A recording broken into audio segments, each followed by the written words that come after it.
Hi everyone, I am Dr. Il Harish Rao, consultant clinical and interventional pulmonologist, Archana Hospitals, Madinaguda.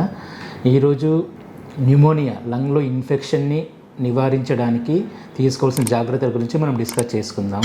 దాంట్లో మొదటిది cigarette beedi, ఈ cigarette, vaping లాంటివి పూర్తిగా మానివేయాలి.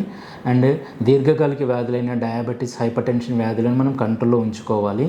And రెగ్యులర్గా ప్రతిరోజు అట్లీస్ట్ 30 నిమిషాల పాటు వీక్లో 5 days ఎక్సర్సైజ్ చేయడం ద్వారా మన ఇమ్యూనిటీని ఒక మంచిగా డెవలప్ చేసుకోవడం ద్వారా న్యూమోనియాని ప్రివెంట్ చేయవచ్చు. అండ్ బ్యాలెన్స్డ్ డైట్, తగినంత పోషకాహారం, ఎక్కువగా ప్రోటీన్స్, ఫైబర్ ఉన్న డైట్ తీసుకోవడం ద్వారా మన ఇమ్యూనిటీని డెవలప్ చేయడం ద్వారా మనం న్యూమోనియాని నివారించవచ్చు.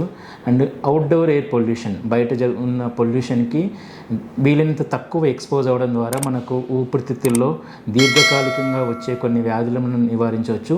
తద్వారా న్యూమోనియా కూడా వచ్చే అవకాశం తక్కువగా ఉంటుంది. అండ్ దీర్ఘకాలిక వ్యాధులు ఉన్నవాళ్ళు, వయసు ఎక్కువగా ఉన్నవాళ్ళు ఖచ్చితంగా బయటకు వెళ్తున్నప్పుడు మాస్క్ ధరించడం ద్వారా కొంచెం ఇన్ఫెక్షన్స్ రావడాన్ని మనం తగ్గించే అవకాశం ఉంటుంది. అండ్ వ్యాక్సిన్స్, ఈ న్యూమోనియాని ప్రివెంట్ చేయడానికి వ్యాక్సిన్స్ చాలా హెల్ప్ చేస్తాయి.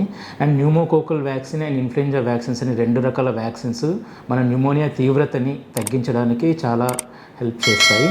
ఈ వ్యాక్సిన్స్ మీరు డాక్టర్ సలహా ద్వారా ఏజ్ 60 సంవత్సరాల కన్నా ఎక్కువ ఉన్న వాళ్ళు కానీ, దీర్ఘకాలిక వ్యాధులు, డయాబెటీస్, హైపర్టెన్షన్ కానీ, గుండె ప్రాబ్లమ్స్ ఉన్న వాళ్ళు ఖచ్చితంగా ఈ వ్యాక్సిన్ తీసుకోవాల్సిన అవసరం ఉంది.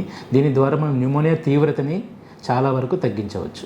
ఈ వీడియో కనుక మీకు నచ్చినట్లయితే లైక్ చేసి, షేర్ చేసి, కామెంట్ చేయండి.